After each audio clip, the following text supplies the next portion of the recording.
Translator quits, leaving Millionaire with $807 loss, until a poor, lonely 6-year-old girl says something that breaks his heart. Before we tell this moving tale of sadness and solitude, share where you're watching from and subscribe for more touching stories. The crystal chandelier trembled as Michael Harrison slammed his fist against the mahogany desk. Papers scattered like autumn leaves across his corner office on the 52nd floor of Harrison International Tower. Through the floor-to-ceiling windows, Manhattan sprawled below him. But today the view offered no comfort. The empire his father had spent 40 years building was crumbling in a single day. "Sir, I'm truly sorry, but my decision is final." Hiroshi Tanaka stood firm near the door, his resignation letter still warm in Michael's trembling hands. For 15 years, Hiroshi had been more than just the head translator. He was the bridge between Harrison International and their most lucrative Japanese partnerships. His weathered face showed genuine remorse, but his resolve remained unshakable. Michael's blue eyes blazed with desperation as he rose from his chair, his 6-foot frame casting a long shadow across the Persian rug his father had brought back from Tehran decades ago. "Hiroshi, you can't do this to me. The Yamamoto deal alone is worth $867 million. Without you, I'll lose everything my father built. Every brick of this tower, every job, every dream he poured into this company." The 60-year-old Japanese man adjusted his wire-rimmed glasses, his hands trembling slightly. Behind his stoic exterior, Michael could see the pain of a man torn between loyalty and love. "Mr. Harrison, my wife's cancer has returned. The doctors say she has maybe 6 months, and I've already missed too many of her treatments for business meetings. I've trained 3 assistants over the years, but none can handle the complex legal documents for tomorrow's signing. Those contracts contain terminology that dates back to the Meiji Restoration, language that even modern Japanese lawyers struggle with." Michael felt the familiar tightness in his chest that always came with overwhelming stress. His cardiologist had warned him about pushing too hard, but how could he slow down when everything was falling apart? "The contracts aren't just business documents, Hiroshi. They're written in classical Japanese legal terminology that requires not just translation, but cultural interpretation. If I can't present them properly translated by noon tomorrow, Yamamoto Industries will walk away. That's not just money, that's jobs for 12,000 employees, families who depend on us." As Hiroshi bowed respectfully and walked toward the door, Michael's mind raced through every possible solution. He'd already contacted 7 translation services, 3 universities, and even the Japanese consulate. The answer was always the same. This level of complexity required weeks, not hours. "Hiroshi, wait!" Michael called out desperately. "What if I doubled your salary, tripled it? I could arrange for the best oncologist in the country to treat your wife." The older man paused at the door, his shoulders sagging with the weight of impossible choices. "Mr. Harrison, some things are more valuable than money. I've served your family faithfully for 15 years, but my wife needs me now. I pray you find another way, but I cannot be that way." As the door closed with a soft click, Michael collapsed into his leather chair, the same chair his father had occupied for 3 decades. Outside, the late afternoon sun cast long shadows across his office, matching the darkness creeping into his heart. His phone buzzed incessantly with calls from board members, investors, and journalists who'd somehow caught wind of the crisis. But he ignored them all. The weight of responsibility felt crushing. This wasn't just about his personal fortune, though losing everything would be devastating. This was about the legacy of Harrison International, about the thousands of families who depended on the company for their livelihoods, about honoring his father's memory and the values he'd instilled. Michael opened his desk drawer and pulled out a faded photograph of his father cutting the ribbon at the company's first major project. David Harrison had started with nothing but determination and a dream to build something meaningful. Now his son was about to lose it all because of documents written in a language he couldn't read. The irony wasn't lost on him. In a world connected by technology, where information traveled at the speed of light, he was defeated by the simple barrier of language. Tomorrow would either be the dawn of a new era or the funeral of his father's legacy. Little did he know that his salvation was about to come in the smallest, most unexpected package imaginable, a package that would challenge everything he thought he knew about miracles, intelligence, and the mysterious ways that hope finds us in our darkest moments. The homeless shelter on East 34th Street buzzed with the usual evening chaos of survival and community. Families lined up for dinner while volunteers ladled steaming soup into worn bowls, their faces reflecting the quiet dignity of people who'd learned to find grace in small mercies. The fluorescent lights flickered overhead, casting harsh shadows on tired faces that had seen too much hardship, yet somehow still held onto fragments of hope. In the children's corner, past the donated toys and hand-me-down books, 6-year-old Emma Wilson sat cross-legged on a thin mattress that had seen better days. Her golden blonde hair caught the light as she bent over a tattered Japanese children's book, its pages yellowed with age and worn soft from countless readings.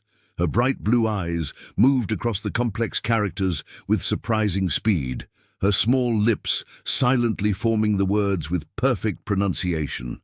The book had been her grandfather's most treasured possession, a collection of traditional Japanese folk tales he'd acquired during his 20 years living in Kyoto. Each page was filled with intricate illustrations of ancient temples, wise cranes, and brave children who overcame impossible odds through kindness and determination. "Emma, honey, it's time for dinner," called Sarah Martinez, one of the shelter's most dedicated volunteers. The 45-year-old former teacher approached with gentle steps, always amazed by this extraordinary little girl who seemed far too wise for her age. Sarah had worked at the shelter for 8 years, but she'd never encountered a child quite like Emma. Emma looked up from her book, her cherubic face marked by an intelligence that both fascinated and slightly unnerved most adults. There was something almost otherworldly about the depth of understanding in those blue eyes, as if she possessed knowledge that belonged to someone much older. "Just finishing this page, Miss Sarah. It's about a little bird who loses her way in a terrible storm, but finds something better than what she was looking for. She finds her true purpose." Sarah knelt beside her on the worn linoleum floor, studying the complex Japanese characters that looked like intricate artwork to her untrained eyes. "Sweetie, how do you read this? I've been to college, and I can barely manage Spanish. Most adults can't understand Japanese, especially written Japanese." A shadow of profound sadness crossed Emma's face, the kind of grief that seemed too heavy for such small shoulders to bear. "My grandpa taught me. He lived in Japan for 20 years before he came to America and met my grandma. We used to read together every single night before—" Her voice trailed off, and she clutched the book tighter against her chest, as if it could somehow bring him back. "Before what, honey?" Sarah asked softly, though she suspected she already knew the answer. She'd learned Emma's heartbreaking story from the social workers, how this brilliant child had lost everything in the span of 6 months. Emma's eyes glistened with unshed tears that spoke of a pain far beyond her years. "Before the angels took him to heaven 2 days ago, but he promised he'd come to my birthday party tomorrow. I'm turning 7, and he said he had a very special surprise for me. He always kept his promises, Miss Sarah. Always." Sarah's heart ached for this brilliant child who had already experienced more loss than most adults could handle. Emma's grandmother had passed away 6 months ago from complications related to diabetes, leaving her in the care of an overwhelmed foster system. Her grandfather had tried to gain custody, but his own failing health made it impossible. When he passed away suddenly from a heart attack, Emma found herself truly alone for the first time in her short life. The shelter had become her temporary home, while social workers searched for a permanent placement that could handle a child with her unique needs. "Tell me about your grandpa's surprise," Sarah said softly, settling beside Emma on the thin mattress. and careful not to disturb the other children who were beginning to gather for the evening meal. Emma's face brightened despite her sadness, and for a moment she looked like the 7-year-old child she was supposed to be. He said that one day my gift for languages would help someone very important, someone who really needed help. And when that day came, something magical would happen. He always said I was special because I could learn languages like other kids learn to ride bicycles or play hopscotch. It was true. Emma's gift was extraordinary, even miraculous. In addition to English and Japanese, she was already fluent in Spanish from conversations with other shelter residents, and she'd picked up basic Mandarin from a Chinese family who'd stayed there briefly. Her grandfather had called it a gift from God, a special purpose that would reveal itself when the time was right. He also said, Emma continued, her voice dropping to a whisper, that sometimes angels send us exactly the right person at exactly the right time, but we have to have our hearts open to recognize them. Do you think that's true, Miss Sarah? Michael Harrison's black Mercedes glided through the darkening streets of Manhattan like a sleek shadow, its leather interior providing little comfort from the storm of anxiety raging in his mind. After a grueling day of failed phone calls, desperate meetings, and increasingly panicked conversations with board members, he'd decided to clear his head with a drive through the city his father had loved so dearly. The familiar streets looked different tonight, somehow more vivid and meaningful than usual. Maybe it was the stress, or maybe it was the growing realization that he might be seeing his empire from this perspective for the last time. Every building seemed to hold a memory, every corner a reminder of the life he'd built on his father's foundation. The radio crackled with the evening news, and Michael's stomach clenched as he heard his company's name. Harrison International stock plummeted 15% today amid rumors of the failed Yamamoto partnership.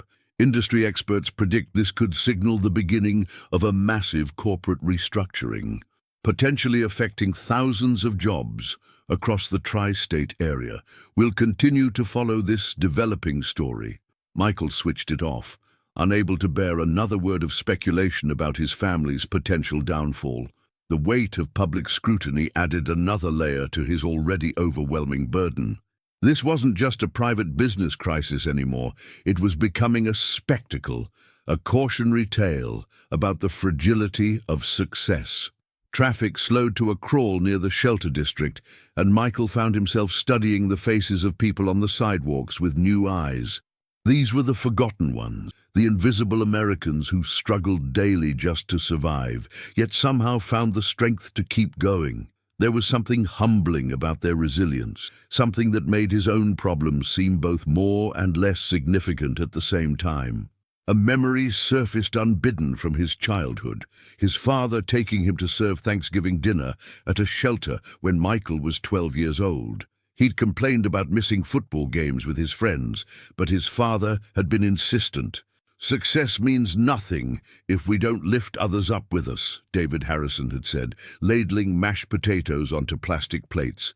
Remember, son, every person has a story worth hearing, and every story has something to teach us if we're wise enough to listen. At the time, Michael had thought it was just one of his father's philosophical moments, the kind of wisdom that sounded good but didn't have much practical application. Now, facing the potential loss of everything his father had built, those words carried new weight. As his car inched forward through the traffic, Michael noticed a small figure sitting on the shelter steps, reading under a flickering streetlight. Something about the child's concentrated expression reminded him of himself as a boy, poring over his father's business books while other kids played outside. There was an intensity there, a focus that seemed almost adult in its seriousness. The girl, he could see now that it was a little girl with blonde hair, looked up suddenly, as if sensing his gaze. Even from 30 feet away, through the tinted windows of his car, her extraordinary blue eyes seemed to pierce right through him. For a moment that felt suspended outside of time, they simply looked at each other across the divide of wealth and poverty, privilege and need. There was something almost mystical about the encounter, something that made Michael's heart skip a beat in recognition of what? He couldn't name it, but he felt as if he'd just witnessed something significant, something that would matter in ways he couldn't yet understand. Then traffic moved forward, breaking the spell, and Michael continued toward his empty penthouse apartment overlooking Central Park. But something about that brief encounter lingered in his mind like a half-remembered dream. There had been something almost otherworldly about the child's intelligence, a depth and wisdom that seemed impossible in someone so young. Later that night, as Michael sat in his mahogany-paneled study, surrounded by the untranslatable documents that would seal his company's fate, he found himself thinking about the girl with the piercing blue eyes. His father's words echoed in his memory with new urgency. Sometimes salvation comes from the most unexpected places. Keep your heart open, even in the darkest moments. He shook his head, dismissing the thought as desperate fantasy born of stress and exhaustion. What could a homeless child possibly have to do with saving a billion-dollar corporation? The very idea was absurd, the kind of magical thinking that belonged in fairy tales, not in the harsh reality of international business. If only he knew that sometimes the most impossible solutions are the ones hiding in plain sight, waiting for us to be desperate enough to recognize them. The next morning dawned grey and cold, with heavy clouds that seemed to mirror Michael's mood as he sat in his corner office at 6 a.m., staring at the Japanese contracts that might as well have been written in ancient hieroglyphics. His usually pristine appearance showed signs of a sleepless night. His tie hung loose around his neck, his shirt was wrinkled, and his normally perfectly styled hair was disheveled from running his hands through it in frustration. The contracts lay spread across his desk like pieces of an impossible puzzle. Each page was filled with elegant Japanese characters that flowed like artwork. But to Michael, they might as well have been random brushstrokes. These weren't just business documents. They were the key to his company's survival, and he couldn't read a single word. His coffee had grown cold hours ago, forgotten amid the dozens of phone calls he'd made to translation services, universities, and anyone who might possibly help. The answers were always the same. This level of classical Japanese legal terminology required specialized expertise that couldn't be rushed. What he needed done in hours would normally take weeks. His assistant, Patricia Williams, knocked softly before entering with another cup of coffee and a worried expression that had become her permanent fixture over the past 24 hours. The 65-year-old woman had been with the company since Michael's father's time, starting as a secretary and working her way up to become David Harrison's most trusted confidant. She'd seen the company through recessions, hostile takeovers, and every crisis imaginable, but nothing quite like this. The board is demanding answers. Michael, she said, setting the coffee down carefully among the scattered papers. Mr. Yamamoto's representatives will be here at noon, and we still don't have a translator capable of handling these documents. The press is starting to gather downstairs. Somehow word has leaked about the crisis. Michael rubbed his tired eyes, feeling every one of his 38 years weighing on his shoulders. I've called every translation service in the city, Patricia. I've contacted Columbia, NYU, even reached out to the Japanese Cultural Center. None of them can guarantee accuracy with this level of legal complexity. We're talking about documents that contain terminology dating back to feudal Japan, language that even modern Japanese lawyers would struggle with. Patricia sat down across from him in the same chair she'd occupied during countless meetings with his father. Her maternal instincts, honed by decades of watching over the Harrison family, were in full force. What about taking a different approach? Maybe we could ask for an extension, explain the circumstances. Surely they'd understand that losing our head translator was beyond our control. Michael shook his head. Michael, knowing she was grasping at straws just as desperately as he was. You know Japanese business culture better than that, Patricia. Honor and face are everything to them. This isn't just about translation. It's about demonstrating respect and competence.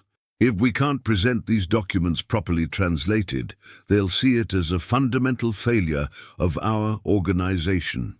In their eyes, a company that can't manage its own translation needs can't be trusted with a billion-dollar partnership. Through his window, Michael could see the early morning bustle of the city below. Somewhere down there, 12,000 people were starting their day, unaware that their jobs hung in the balance of his next decision. The security guards in the lobby, the maintenance staff, the executives in their corner offices, all of them trusting that Harrison International would continue to provide for their families. The weight of that responsibility felt crushing. This wasn't just about his personal fortune, though losing everything would be devastating. This was about honoring his father's legacy, about being worthy of the trust placed in him by thousands of employees who'd built their lives around the stability of the company. His phone buzzed with another call from a board member, but he let it go to voicemail. How could he explain that the fate of his father's empire rested on finding someone who could read documents that even university professors would struggle with? How could he admit that all his wealth and connections were useless against the simple barrier of language? Meanwhile, across the city in the homeless shelter, Emma Wilson was already awake, sitting by the large window that faced east toward the rising sun. In her small hands, she held her grandfather's Japanese book, reading the story of the lost bird one more time. Today was her 7th birthday, and despite everything, despite the grief, the uncertainty, the fear of what would happen to her next, she felt a strange sense of anticipation. "Grandpa," she whispered to the morning sky, her breath fogging the glass. "You promised you'd send someone special today. I'm ready for whatever surprise you have planned. I promise I'll have my heart open just like you taught me." She didn't know that across the city, a desperate man was about to make a decision that would bring their worlds together in the most unexpected way possible. By 10:30, Michael's office resembled a war room under siege. Board members filled every available chair, their faces grave as they discussed damage control strategies that felt increasingly futile. The mahogany conference table was covered with financial projections, legal documents and contingency plans that all led to the same devastating conclusion. The weight of impending failure pressed down on everyone present like a suffocating blanket. These were some of the most successful business minds in New York, yet they were completely powerless against the simple problem of language barriers and time constraints. "We need to consider bankruptcy protection," suggested board member Robert Chen, his voice heavy with resignation. As the company's head of legal affairs, he'd been running worst-case scenarios all night. "If we can't salvage the Yamamoto deal, the ripple effect will destroy our other partnerships. The Korean deal will fall through, the European expansion will collapse, and we'll lose our credit lines within weeks." Michael stood at the window, his reflection ghost-like in the glass, watching the city that had been his family's kingdom for 4 decades. Below, he could see the news vans gathering like vultures, their satellite dishes pointing skyward like accusations. "My father built this company from nothing," he said quietly, his voice carrying the weight of legacy and loss. "He survived the recession of '91, the dot-com crash, even 2008. He always said that Harrison International wasn't just a business, it was a family, a community, a responsibility to something bigger than profit." "Then what do you propose?" asked Elena Rodriguez, the company's CFO and Michael's closest advisor. Her usually confident demeanor was cracked with stress, and her hands trembled slightly as she shuffled through the financial reports. "We've exhausted every option. The most qualified translator in the city says these documents would take weeks to properly translate, not hours. Even if we could find someone willing to rush the job, one mistake in interpretation could cost us everything anyway." The silence that followed was deafening. Everyone in the room understood the gravity of the situation, but no one had any solutions left to offer.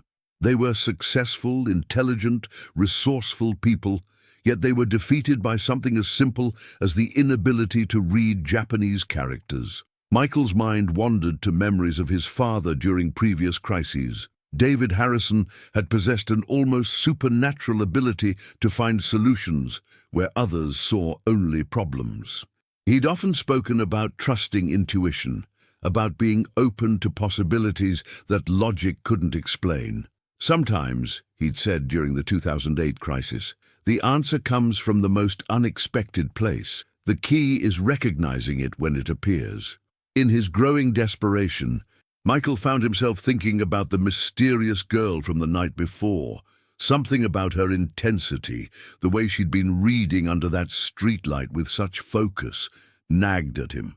It was impossible, of course. A child couldn't possibly help save $1 billion corporation. But that moment of connection, that strange sense of recognition, wouldn't leave his mind. "I need some air," he announced suddenly, grabbing his coat from the hook behind his desk. "Patricia, reschedule everything. I'll be back in an hour." The board members exchanged worried glances as Michael rushed toward the door. "Michael, where are you going?" Elena called after him. "We have less than 2 hours before the Yamamoto meeting." But he was already gone, leaving behind a room full of confused executives and unanswered questions. Sometimes desperate times called for desperate measures, and right now he was willing to explore even the most unlikely possibilities. His father had always trusted his instincts, even when they led him into uncharted territory. As his car pulled up to the homeless shelter 20 minutes later, Michael felt foolish. What was he doing here? How could a child possibly help save his company? But something deeper than logic propelled him forward. A feeling that his father's spirit was somehow guiding him to this moment, this place, this impossible possibility. The morning sun had burned through the earlier clouds, casting everything in sharp relief. The shelter looked different in daylight, less desperate, more hopeful somehow. People were going about their daily routines with quiet dignity, and children were playing in the small courtyard with the kind of joy that transcends circumstances. Inside the shelter's main room, Emma Wilson was helping serve breakfast to the other residents, her small hands carefully carrying trays that seemed too big for her delicate frame. She moved with purpose and grace, somehow managing to bring smiles to faces that had forgotten how to hope. When she looked up and saw the well-dressed man in the expensive coat standing in the doorway, her heart skipped a beat. The man from the car last night was here, in her world, and she felt the electric anticipation her grandfather had always described when something important was about to happen. "Grandpa," she whispered to herself, her eyes never leaving Michael's face, "is this the surprise you promised?" She didn't know yet that she was looking at Michael Harrison, the man whose entire world was about to change because of a little girl's extraordinary gift. She didn't know that his company employed 12,000 people, or that billion-dollar deals hung in the balance. All she knew was that the sad man from last night was here, and her grandfather had taught her that when people came into your life unexpectedly, it was usually for a very important reason. The shelter's main room fell quiet as Michael Harrison stepped inside, his polished Italian leather shoes clicking against the worn linoleum floor. Conversations stopped mid-sentence as residents took in his expensive cashmere coat, his gold watch, and the unmistakable aura of wealth that surrounded him like an invisible force field. He was so clearly out of place that he might as well have been wearing a sign that said, "Billionaire." Emma Wilson stood frozen beside the breakfast table, a plastic tray trembling in her small hands. The man from the car last night was here, in her world, and she felt the electric anticipation her grandfather had always described when something monumentally important was about to happen. Her heart pounded with the strange certainty that this moment had been destined, that all the grief and loss of the past few days had been leading to this exact encounter. Sarah Martinez, the volunteer coordinator, approached Michael with professional caution, mixed with curiosity. In her 8 years at the shelter, she'd seen plenty of wealthy donors, but they usually came during organized events, not alone on a Tuesday morning, looking like they'd barely slept. "Can I help you, sir? Are you here about a donation? I'm Sarah. the volunteer coordinator.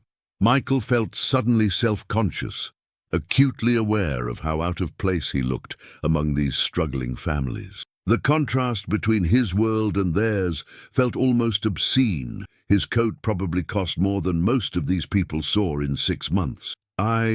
This might sound strange, but I saw a little girl here last night. She was reading outside under the streetlight. And he paused, realizing how insane he must sound. I think she might be able to help me with something important. Sarah's protective instincts immediately kicked in. She'd seen too many cases of people trying to exploit vulnerable children, and wealthy men showing up asking about specific children always raised red flags. Sir, I'm going to need you to be more specific about what kind of help you're looking for. We take the safety of our residents very seriously.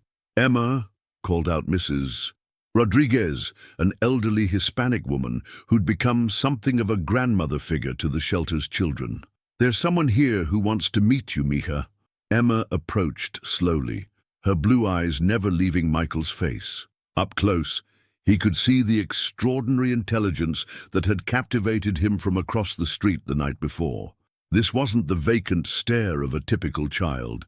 This was the gaze of someone who saw far more than she should at her age, someone who possessed wisdom that seemed to come from somewhere beyond her 7 years. "Hello," Emma said simply, her voice carrying a strange confidence that seemed almost adult in its composure. "My grandpa told me someone special would come today. Is that you?" The directness of her question hit Michael like a physical blow. There was something almost mystical about this child, something that made him feel as if she could see straight into his soul. "What's your name, sweetheart?" "Emma Wilson. Today's my birthday. I'm 7 years old." She paused, studying his face with unnerving intensity, as if she were reading a book written in his expressions. "You look very sad, mister. Sadder than anyone should look. Are you in trouble? Big trouble?" The innocence of her question, combined with her uncanny perceptiveness, struck him to his core. Here was a homeless child, someone who had every reason to be focused on her own problems, asking if he needed help. The irony wasn't lost on him. He was a billionaire seeking assistance from someone who owned nothing but the clothes on her back. "Yes, Emma, I am in trouble, very big trouble." Michael knelt down to her level, bringing himself into her world, both literally and figuratively. "My name is Michael, and I have some very important papers that are written in Japanese. I need someone to translate them today, and if I can't find someone to help me, a lot of people, thousands of people, will lose their jobs." Emma's eyes widened with sudden understanding, and she reached into her worn backpack, a donation bag that had seen better days, and pulled out her precious Japanese children's book. The pages were yellow with age, and the binding was held together with tape, but she handled it like the treasure it was. "Like this kind of Japanese, Mr. Michael." Michael's heart stopped as he saw the complex characters on the page. They were similar to what he'd been staring at all morning, the same flowing script that had been his nemesis for the past 24 hours. "Emma, can you actually read that? Really read it and understand what it means?" "Of course," she replied matter-of-factly, as if he'd asked her whether she could tie her shoes. "My grandpa taught me. He lived in Japan for 20 years and spoke it like he was born there. He said I had a special gift for languages because my brain works differently than other kids' brains.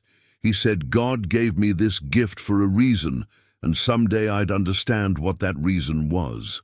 She paused, her expression growing wistful. "He died 2 days ago, but he promised he'd still come to my birthday party today. He said he'd send someone who needed my help, and when I helped them, something magical would happen." As Michael stared at this extraordinary child, feeling the weight of impossibility and hope warring in his chest, he began to understand that sometimes miracles do come in the smallest packages. Sometimes salvation arrives in the form of a 7-year-old girl with golden hair and eyes that seem to hold all the wisdom of the universe. "Emma," he said softly, his voice thick with emotion he couldn't quite name. "What if I told you that helping me might be the most important thing anyone has ever asked you to do?" Emma's question hung in the air like a prayer waiting to be answered. Michael felt his throat tighten with emotion as he looked into those impossibly wise blue eyes. Around them, the shelter had grown completely silent. Even the youngest children seemed to sense that something extraordinary was happening. "Emma," Michael began carefully, his voice barely above a whisper, "what I'm about to ask you might sound impossible. I have documents that are so important they could save or destroy my company. They're written in very old Japanese, the kind that even Japanese professors have trouble with. If you could really read them and tell me what they say, you wouldn't just be helping me. You'd be saving the jobs of 12,000 people." Emma clutched her grandfather's book tighter against her chest, her small fingers tracing the worn cover. Grandpa always said that when someone needs help, and you have the ability to help them, it's not really a choice. It's what you're supposed to do. That's what good people do. Sarah stepped closer, her protective instincts warring with growing amazement. "Emma, honey, are you sure you understand what this man is asking? This sounds like very grown-up work." Emma nodded solemnly, her expression far too serious for a 7-year-old. "Miss Sarah, remember when Mr. Chen, from the Chinese family, couldn't understand the medical forms for his sick baby? I helped translate them from English to Mandarin, and the doctors were able to help little May get better. Grandpa said that was practice for something bigger." Michael's heart pounded as he realized he was witnessing something that defied logical explanation. "Emma, would you be willing to come with me to my office, just to look at the papers? I promise you'll be safe, and I'll bring you right back." "I can't let a child leave with a stranger," Sarah interjected firmly. "I don't care how much money you have or how desperate you are." "Then come with us," Michael said quickly. "Bring whoever you need to bring. I'll pay for a taxi, a limousine, whatever makes you comfortable. I just need Emma to look at these documents for 10 minutes. If she can't help, I'll bring her right back, and that'll be the end of it." Emma looked up at Sarah with pleading eyes. "Miss Sarah, what if this is why Grandpa taught me Japanese? What if this is the surprise he promised? He always said that sometimes we have to take chances to do the right thing."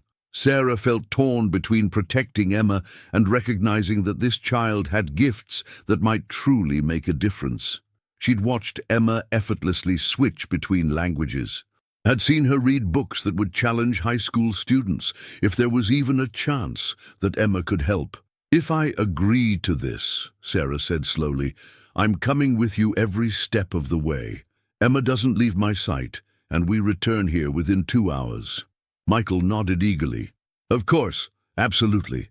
Whatever you need." He pulled out his phone and called his driver. "James, I need you at the East 34th Street shelter immediately. And James, this might be the most important pickup you've ever made." As they waited for the car, Emma sat down beside Michael on one of the shelter's worn benches. "Mr. Michael, can I ask you something?" "Anything, sweetheart." "Are you scared?" The simple question cut straight to his heart. "Yes, Emma. I'm very scared. I'm scared of letting down all the people who depend on me. I'm scared of failing my father's memory. I'm scared that I'm not good enough to handle all this responsibility." Emma reached out and patted his hand with surprising gentleness. "Grandpa used to tell me that being scared just means something is really important to you. He said brave people aren't the ones who aren't afraid. They're the ones who do the right thing, even when they are afraid." When the black Mercedes arrived, Emma's eyes widened at the luxury, but she maintained her composure with remarkable grace. As they drove through the streets of Manhattan toward Harrison International Tower, she pressed her face to the window, watching the city transform from the struggling neighborhoods she knew to the gleaming towers of wealth and power. "Mr. Michael," she said softly, "I think I understand now why Grandpa sent you to me." The elevator ride to the 52nd floor felt like ascending to another world entirely. Emma stood between Michael and Sarah, her small hand clutching her grandfather's book, while her eyes took in the polished brass, the mirrored walls, and the soft music that seemed to come from everywhere and nowhere. "I've never been this high up before," she whispered, her voice filled with wonder rather than fear. "It's like being in the clouds." When the doors opened to reveal the executive floor of Harrison International, Emma stepped out with the same calm dignity she'd shown at the shelter. The receptionist, a woman named Margaret, who'd worked there for 20 years, nearly dropped her coffee cup at the sight of a homeless child in the company's inner sanctum. "Mr. Harrison," Margaret's voice carried a mixture of confusion and concern. "The board is waiting in the conference room. Mr. Yamamoto's representatives will be here in 30 minutes. "I know, Margaret. This is Emma, and she might be able to help us with our translation problem." Michael's voice carried a confidence he didn't entirely feel. "Could you please show Sarah to the guest lounge and make her comfortable? Emma and I will be in my office." Patricia appeared from around the corner, her expression shifting from panic to bewilderment as she took in the scene. "Michael, what's going on? Who is this child?" "Patricia, meet Emma Wilson." "Emma, this is Patricia. She's been helping my family for longer than I've been alive." Michael placed a gentle hand on Emma's shoulder. "Emma has a very special gift with languages." Emma extended her small hand to Patricia with perfect manners. "Nice to meet you, Miss Patricia. Mr. Michael says you're very important to his company." Patricia shook the tiny hand, completely charmed despite her confusion. "Well, aren't you a polite little thing? But Michael, surely you don't think—" "Just trust me on this. Patricia, please." As they entered Michael's office, Emma's eyes went wide at the floor-to-ceiling windows and the sprawling view of Manhattan below. But her attention quickly focused on the papers scattered across the massive desk. She approached them with the same careful reverence she showed her grandfather's book. "These are very old Japanese words," she said, running her finger above the characters without touching them. "Grandpa taught me about writing like this. It's called classical Japanese, and it's what important people used to write when they wanted to make very serious promises." Michael's breath caught in his throat. "Can you read them, Emma? Can you tell me what they say?"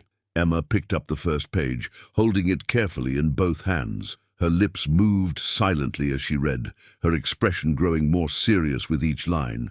"This page is about honor and respect between business families. It says that the Yamamoto family promises to work with the Harrison family like they were blood relatives, sharing profits and protecting each other's interests." Patricia gasped from the doorway. "Michael, how is this possible?" But Emma was already reaching for the second page, her concentration absolute. "This one is more complicated. It talks about specific numbers and percentages, but also about trust that can't be broken. It says that if either family breaks their promises, they will lose face, not just with each other, but with all of Japanese society." Michael felt his legs go weak. "Emma, are you absolutely certain? These documents will determine the future of thousands of people." Emma looked up at him with those impossibly wise eyes. "Mr. Michael, Grandpa always said that words are sacred things. When you translate someone's words, you're carrying their heart from one language to another. I would never lie about something so important." She continued reading, page after page, explaining complex legal concepts in simple terms that made perfect sense. With each translation, Michael felt the weight of disaster lifting from his shoulders. Not only could Emma read the documents, but she understood their deeper cultural meanings in ways that might have escaped even professional translators. "There's something else," Emma said softly, looking up from the final page. "These papers say that Mr. Yamamoto specifically requested this old style of writing to test whether your company truly respects Japanese culture. If you can present these documents with proper understanding, it proves you're worthy of his trust." Michael knelt down beside her chair, his eyes bright with tears of relief and amazement. "Emma, do you understand what you've just done? You've saved my company. You've saved thousands of jobs. His voice broke with emotion. "I helped someone who needed help," Emma said simply. "That's what Grandpa would have wanted me to do." The conference room buzzed with nervous energy as the board members waited anxiously for Michael's return. Through the floor-to-ceiling windows, they could see the Yamamoto Industries limousine pulling up to the building's entrance. Time was running out, and they had no idea whether their CEO had found a miracle or lost his mind entirely. "Where is he?" muttered Robert Chen. checking his watch for the 10th time in 5 minutes. The most important meeting in the company's history, and he disappears to chase some impossible fantasy. Elena Rodriguez paced near the windows, her usual composure cracking under the pressure. Maybe we should prepare for the worst. If Michael can't present proper translations, we need to be ready with damage control. The door burst open, and Michael strode in with Emma beside him, her small hand confidently holding a folder of papers. The board members stared in stunned silence at the sight of their CEO, accompanied by a 7-year-old girl who looked like she'd stepped out of a fairy tale. "Ladies and gentlemen," Michael announced, his voice ringing with newfound confidence, "I'd like you to meet Emma Wilson, our new translator for the Yamamoto documents." The silence that followed was deafening. Then Robert Chen found his voice. "Michael, have you lost your mind? This is a child, not a professional translator. We're talking about billion-dollar contracts, not bedtime stories." Emma stepped forward with remarkable poise, her blue eyes meeting each board member's gaze without flinching. "Mr. Chen, I understand you're worried, but I've read all the documents, and I can explain exactly what Mr. Yamamoto wants from your company." Before anyone could respond, Patricia entered with a formal announcement. "Mr. Yamamoto and his delegation have arrived. They're being escorted to the conference room now." Michael knelt down beside Emma one final time. "Are you ready for this, sweetheart? These are very important people, and they might seem scary, but they're just businessmen who want to make sure we can be trusted." Emma nodded solemnly. "Grandpa always said that important people are just regular people with bigger responsibilities. I'll do my best, Mr. Michael." The doors opened, and Kenji Yamamoto entered with his delegation of 5 impeccably dressed executives. Yamamoto was a distinguished man in his 60s, with silver hair and sharp eyes that seemed to take in everything at once. His gaze immediately fell on Emma, and his expression shifted from business formality to genuine surprise. "Mr. Harrison," Yamamoto said in accented English, his tone carefully neutral. "I was not expecting such a young translator." Michael felt his heart pounding, but Emma stepped forward before he could speak. To everyone's amazement, she bowed respectfully in the traditional Japanese manner and began speaking in fluent Japanese, her childish voice carrying perfect pronunciation and formal inflections.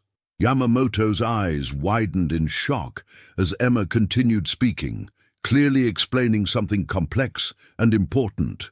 The other Japanese executives exchanged amazed glances, whispering among themselves in rapid Japanese. Finally, Yamamoto responded in Japanese, his tone warm and respectful. Emma listened carefully, then turned to translate for the room.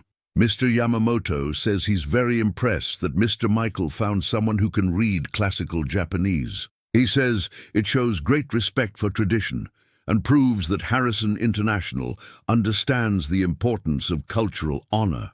Yamamoto nodded approvingly and spoke again in Japanese. Emma translated, "He wants to proceed with reviewing the documents, but he'd like me to explain not just what they say, but what they mean in Japanese culture." For the next hour, Emma demonstrated a mastery of language and cultural understanding that left everyone speechless. She didn't just translate words, she explained concepts, cultural nuances, and the deeper meanings behind formal Japanese business language. She handled complex financial terms with ease and showed an intuitive understanding of Japanese business etiquette that impressed even Yamamoto himself. When she finished presenting the final document, Yamamoto stood and bowed deeply to her, a gesture of profound respect that shocked everyone in the room. Then he turned to Michael with a broad smile. "Mr. Harrison, in 40 years of international business, I have never encountered such remarkable translation work. This young lady doesn't just speak our language, she understands our hearts. Harrison International has proven itself worthy of our complete trust and partnership." As the Japanese delegation prepared to sign the contracts, Yamamoto approached Emma one final time, speaking softly in Japanese. Her face lit up with joy as she responded, and then she turned to Michael with tears in her eyes. Mr. Yamamoto says he has a granddaughter my age in Tokyo, and he's going to tell her about the brave American girl who helped save a company with her special gift. The contract signing proceeded with ceremonial precision, each page carefully reviewed and executed with the solemnity befitting a deal worth nearly $1 billion.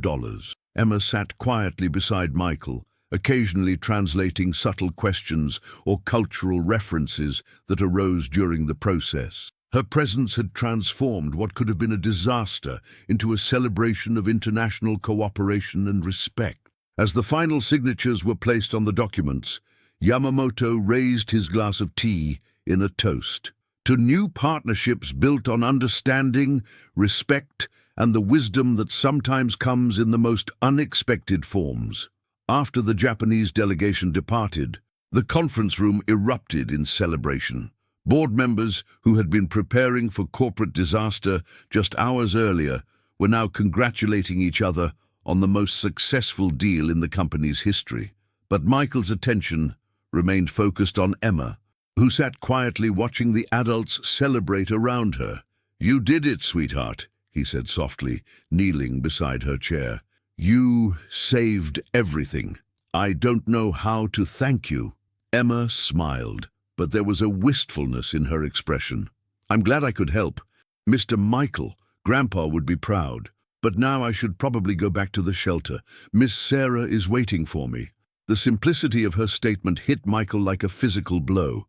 Here was a child who had just saved his billion-dollar empire, and she was planning to return to a homeless shelter as if nothing extraordinary had happened. The injustice of it overwhelmed him. "Emma, wait." Michael's mind was racing, trying to process everything that had occurred and what it meant for both their futures. "I made you a promise, remember? I said if you could translate those documents, I'd give you a special present." Emma's eyes brightened with curiosity. "I remember, but helping people should be its own reward, shouldn't it?" Patricia approached them, her eyes red with tears of relief and amazement. "Michael, I've been with this company for 30 years, and I've never seen anything like what just happened. This child has a gift that's absolutely extraordinary." Michael nodded, his mind already forming a plan that felt both audacious and absolutely right. "Emma, what would you say if I told you that your present isn't just one thing? It's a whole new life." Before Emma could respond, Sarah appeared in the doorway, having been escorted up by security.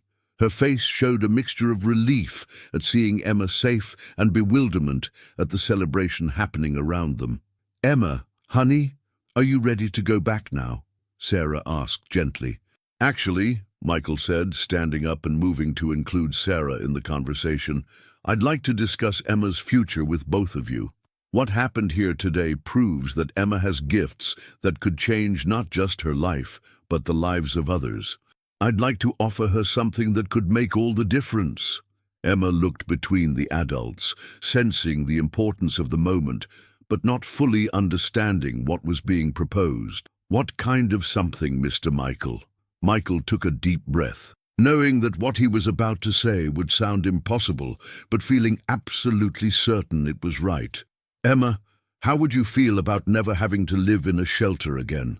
About having your own room, your own books, your own everything? About going to the best schools where they can help you develop your incredible gifts?" Sarah gasped, immediately understanding the implications. "Mr. Harrison, are you talking about adoption?" "I'm talking about giving Emma the life she deserves," Michael said firmly. "I'm talking about making sure that someone with her extraordinary abilities has every opportunity to use them to help others. I'm talking about family." Emma's eyes grew wide with wonder and something that looked like hope. "You mean you want me to be your little girl?" Michael felt his throat tighten with emotion. "Emma, I lost my parents several years ago, and I've been alone ever since. You've lost your grandparents, and you've been alone too. Maybe we were meant to find each other. Maybe your grandfather's promise about someone special coming to your birthday party was about more than just today." The room fell silent as everyone waited for Emma's response. She looked down at her grandfather's book, then back up at Michael with those impossibly wise blue eyes. "Grandpa always said that families aren't just about blood, They're about people who choose to love and take care of each other. Is that what you're asking? If we can choose to be a family. Michael knelt down to her level one more time, his heart full of love for this remarkable child who had changed his life in the span of a few hours. That's exactly what I'm asking, Emma. Will you let me be your dad? Emma's answer came in the form of her small arms, wrapping around his neck in the tightest hug either of them had ever experienced. 3 months later, the transformation in both their lives was nothing short of miraculous. Emma's bedroom in Michael's penthouse overlooked Central Park, its walls lined with books in 7 different languages. Her gift for languages had proven even more extraordinary than anyone had initially realized. She was already fluent in French and Italian and had begun learning Mandarin and Arabic with the same ease that other children learned to ride bicycles. The adoption process had been expedited through Michael's connections, but more importantly, through the obvious love and care he showed for Emma. Social workers who had been skeptical of a wealthy businessman's motives quickly saw the genuine bond between them. Emma bloomed under the stability and attention, while Michael discovered that fatherhood brought him a joy he'd never imagined possible. Harrison International had thrived beyond all expectations. The Yamamoto partnership had opened doors to markets throughout Asia, and Emma had become the company's unofficial cultural consultant, helping navigate complex international negotiations with wisdom that amazed seasoned diplomats. But today was special for reasons beyond business. It was Emma's first day at the exclusive Riverside Academy, a school chosen specifically for its programs for gifted children and its commitment to nurturing exceptional talents. "Are you nervous, sweetheart?" Michael asked as they walked hand in hand through the school's impressive entrance hall. Emma adjusted her new school uniform, a far cry from the worn clothes she'd arrived in 3 months ago, and smiled up at him. "A little bit, but Grandpa used to say that new beginnings are just chances to become even better than we were before." Her new teacher, Mrs. Chen, was a linguistics professor who specialized in working with children who showed exceptional language abilities. When Emma introduced herself in perfect Mandarin, Mrs. Chen's eyes lit up with delight. "Emma, I understand you speak several languages. Would you like to share with the class?" What followed was a demonstration that left her new classmates speechless. Emma moved effortlessly between English, Japanese, Spanish, French, and Italian, explaining that each language helped her understand different ways of thinking about the world. "Languages are like different colored glasses," she told her new friends. "Each one lets you see the same world in a completely different way. When you speak someone's language, you can understand their heart." During lunch, Emma found herself surrounded by children eager to be her friend.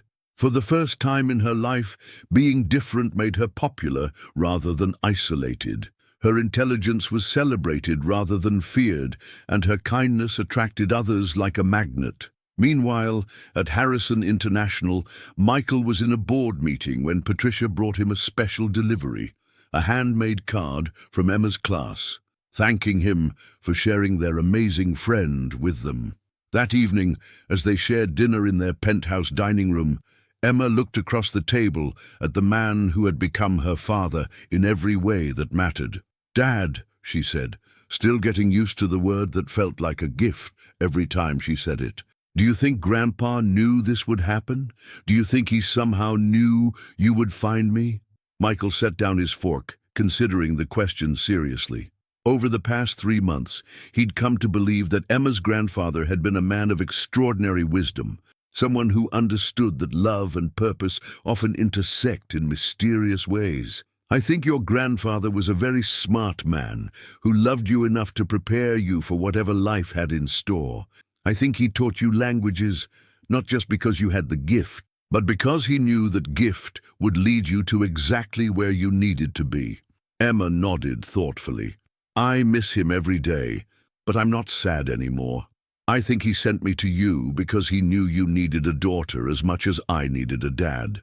After dinner, they settled into their evening routine, Emma reading to Michael from one of her many books, switching languages randomly and translating as she went. Tonight, she chose her grandfather's old Japanese book, the same one she'd been reading the night they met. Once upon a time, she began in English, then switched to Japanese for a few sentences before translating back. There was a little bird who got lost in a terrible storm. She was scared and alone, but she kept flying because she remembered her grandfather's words. Sometimes we have to lose our way before we can find our true home. As she continued the story, Michael realized that Emma was no longer just translating words. She was translating their entire experience, weaving their real-life fairy tale into the ancient Japanese folktale her grandfather had loved. And when the little bird finally found her new home, Emma concluded with a smile, she discovered it was even more beautiful than the one she'd lost, because it was filled with new love that would last forever. 1 year later, the Harrison International Tower buzzed with activity as employees prepared for the company's annual charity gala. But tonight's event was special. It was dedicated to funding a new program that Emma had inspired, the Emma Wilson Foundation for Gifted Children in Need. Emma, now 8 years old and even more remarkable than before, stood in Michael's office reviewing the evening's program in 3 different languages. She'd insisted that all the foundation's materials be available in multiple languages to ensure that no gifted child would be overlooked due to language barriers. "Dad, are you sure about my speech tonight?" she asked, adjusting the beautiful blue dress that matched her eyes perfectly. "It feels strange to have a foundation named after me." Michael straightened his tie and knelt down to her level, a gesture that had become their special ritual over the past year. "Emma, when you saved this company, you didn't just help me, you proved that extraordinary gifts can come from the most unexpected places. There are other children out there just like you, children whose talents are being overlooked because they don't have the opportunities they deserve." The foundation had already identified 12 children with exceptional abilities who were living in difficult circumstances. Through scholarships, tutoring, and mentorship programs, these children would receive the support they needed to develop their gifts and use them to help others. "Besides," Michael added with a smile, "it was your idea to create the foundation. You said that having special gifts means you have special responsibilities to help other people." As they made their way down to the gala, Emma clutched a special folder containing letters from children around the world who had heard her story. Some wrote in languages she was still learning, but each one expressed gratitude for showing them that being different could be a superpower rather than a burden. The ballroom was filled with New York's most influential business leaders, politicians, and philanthropists. But Emma moved through the crowd with the same natural grace she'd shown in the homeless shelter, treating everyone with equal respect and genuine interest. When it came time for her speech, Emma approached the podium with confidence that amazed the audience. She began in English, then seamlessly switched to Japanese to honor Mr. Yamamoto, who had flown in specifically for the event. She continued in Spanish to acknowledge the Latino families in the audience, then French for the international dignitaries present. "Ladies and gentlemen," she concluded in English, her young voice carrying clearly through the ballroom, "my grandfather used to tell me that we all have gifts, but the most important gift is knowing how to use our other gifts to help people. Tonight, we're not just celebrating what I was able to do, we're promising to help other children discover what they can do too." The standing ovation lasted for 5 full minutes, but Emma's attention was focused on one person in the audience, an elderly Japanese man who was wiping tears from his eyes. After her speech, Mr. Yamamoto approached her with a special gift, a first-edition Japanese poetry book that had belonged to his own grandfather. "For the young lady who taught an old businessman that wisdom has no age," he said in Japanese, then translated for Michael's benefit. As the evening wound down, Emma found herself on the observation deck of the tower, looking out over the city lights with her father. Far below, she could see the homeless shelter where her journey had begun. now brightly lit and expanded thanks to a significant donation from Harrison International. "Dad, do you ever wonder what would have happened if you hadn't come to the shelter that night?" Michael considered the question seriously. "I think somehow, some way, we would have found each other. Some connections are just meant to be." Emma leaned against the window, her reflection ghost-like in the glass, and smiled at the memory of her grandfather's words about angels sending exactly the right person at exactly the right time. "I think Grandpa would be proud of what we've built together," she said softly. "I know he would be, sweetheart, and I think he'd be amazed at how his little girl with the special gift for languages became a bridge between worlds, helping people understand each other across every kind of difference." As they stood together, looking out over the city, Emma pulled out her grandfather's old book one final time. The pages were more worn now, the binding held together with even more tape, but it remained her most precious possession. "Want to hear the end of the bird story?" she asked. Michael nodded, settling into the comfortable rhythm of their nightly tradition. And so the little bird learned that getting lost in the storm hadn't been a tragedy after all. It had been the beginning of her greatest adventure. She discovered that home isn't a place you find. It's a place you build with people who love you exactly as you are. And every day for the rest of her life, she used her gift of flight to help other lost birds find their way home too. Emma closed the book and looked up at Michael with eyes that sparkled with love, wisdom, and unlimited possibility. "The end," she whispered, but they both knew it was really just the beginning of a story that would continue to unfold in miraculous ways for years to come. Outside, the city hummed with the dreams and struggles of millions of people, some of whom would be touched by the Emma Wilson Foundation, some of whom would benefit from the expanded homeless shelter, and all of whom lived in a world made slightly better by the meeting of a desperate businessman and a gifted little girl, who proved that sometimes the most important miracles come in the smallest packages.